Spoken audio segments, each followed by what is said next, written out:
అదరగొట్టే కారం రంగు రుచి ఆచి కారం పొడి. ప్రస్తుతం మనతో పాటు మాదాపూర్ ఎస్హెచ్ఓ కృష్ణమోహన్ ఉన్నారు. హలో సార్, అసలు ఏం జరిగింది? ఈ కేసు ఏంటి? ఈ డేటింగ్ యాప్స్ ఏంటి? ఏం జరుగుతుంది అసలు?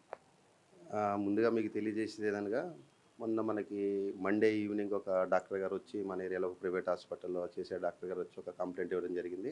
మన దగ్గరికి రాకముందు ఇలా అదే రోజు ఈవినింగ్ మన ఏదైతే ఉమెన్ సేఫ్టీ వింగ్ ఉంటుందో అక్కడికి వెళ్ళి ఒక కంప్లైంట్ ఇవ్వడం జరిగింది. వాళ్ళు కౌన్సిలింగ్ చేసి మన దగ్గర పంపించారు. దీని సారాంశం ఏమనగా ఈయనకి ఒక 15 days బిఫోర్ ఒక డేటింగ్ యాప్ ద్వారా వేరే వ్యక్తి పరిచయం అయినట్టు, ఆ యాప్ ద్వారా వీళ్ళిద్దరూ చాలా క్లోజ్ ఫ్రెండ్షిప్ అయ్యారు. క్లోజ్ ఫ్రెండ్షిప్ అయిన మీరు ఎక్కడ జాబ్ చేస్తారు, మీరు ఎక్కడ జాబ్ చేస్తారని వాళ్ళిద్దరూ మాట్లాడుకోవడం, చాటింగ్ చేసుకోవడం జరిగింది. దానిలో భాగంగా ఈ డాక్టర్ గారిని ఏదైతే రెస్పాండెంట్ పర్సన్ ఉన్నాడో అతను ఒక లొకేషన్ పంపి, నేను ఈ హాస్టల్లో ఉంటాను, మీరు ఇక్కడికి వస్తే మనం పర్సనల్గా మాట్లాడుకుందాం, చాటింగ్లో మనం చేసేది ఏముంటుందంటే ఆ డాక్టర్ గారు దాన్ని నమ్మి హాస్టల్కి రావడం జరిగింది. హాస్టల్కి వచ్చి ఇద్దరు రూమ్లోకి వెళ్ళాక వాళ్ళ హార్మోన్ ప్రాబ్లమా లేకపోతే ఏదన్నది మనకు తెలియదు, కానీ ఏదైతే రెస్పాండెంట్ పర్సన్ ఉన్నాడో ఈ డాక్టర్ గారిని ఫిజికల్గా కలగాలని ఫోర్స్ చేస్తాడు. దానికి డాక్టర్ గారు వద్దనేటప్పటికి ఒకరికొకరు తోసుకోవడము, దాని ద్వారా ఆయన భయపడి ఆయన యొక్క నన్ను ఏమన్నా చేస్తాడా అన్నట్టు భయపడి అతను ఆయన దగ్గర ఉన్న ఒక 5,000 ఆయనకి ఇవ్వడం జరుగుద్ది. అది కూడా గూగుల్ పే ద్వారా గూగుల్ పే చేయడం జరిగింది. ఆ తర్వాత నేను మీతో కలవను, నన్ను ఎందుకు పిలిచారని థ్రెటన్ చేస్తున్నారని ఇబ్బంది పడుతూ ఆయనకి ఎందుకు వచ్చి హాస్పిటల్ దాకా వెళ్ళిపోవడం జరిగింది. ఈయన కూడా అక్కడ దాకా హాస్పిటల్ దాకా ఫాలో అయ్యడం తెలిసింది, కానీ హాస్పిటల్కి వెళ్ళినట్టయితే మనకి ఎలాంటి సమాచారం లేదు.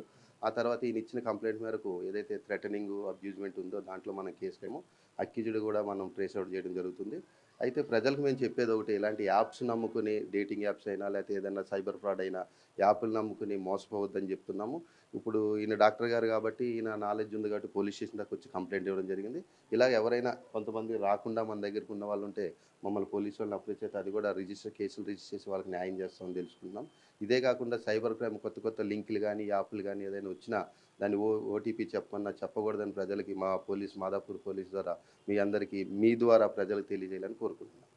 అంటే ఈ యాప్స్ని ఎంత కంట్రోల్ చేయడం ఎలా సార్? కుదురుతుందా అసలు? ఈ డేటింగ్ యాప్స్ కానీ లేకపోతే మిగతా ఏదైతే డేటింగ్ యాప్స్కి సంబంధించిన వివిధ రకాల యాప్స్ ఉన్నాయి కదా, వాటన్నిటిని ఎలా కంట్రోల్ చేయడం? ఈ కంట్రోల్ చేయడం అంటే మనం ప్రివెంటే చేయాలి. దీని కంట్రోల్ కన్నా ప్రివెంట్ ఏ విధంగా అంటే ఏదైనా కొత్త యాప్ వచ్చినా ఏదైనా లింక్ వచ్చినా మనం దాన్ని టచ్ చేయకుండా ఉంటే 100% సేఫ్టీ. కొంతమంది తెలుసో తెలియకో టైంలో మోసాలకు పాల్పడుతున్నారు. కాబట్టి ఎనీ యాప్ మనకి ఏదైనా కొత్త యాప్ వచ్చినా లేకపోతే లింక్ ద్వారా కొన్ని లింక్స్ వస్తాయి, ఏపీకే లింక్స్ వస్తాయి. ఇలాంటి ఏపీకే లింక్స్ కానీ ఇలాంటి యాప్లు కానీ ఎవరు టచ్ చేయకుండా ఉంటే మంచిగా ఉంటుందని నేను ప్రజల ద్వారా మీ ద్వారా ప్రజలు తెలియజేయాలని కోరుకుంటున్నాను.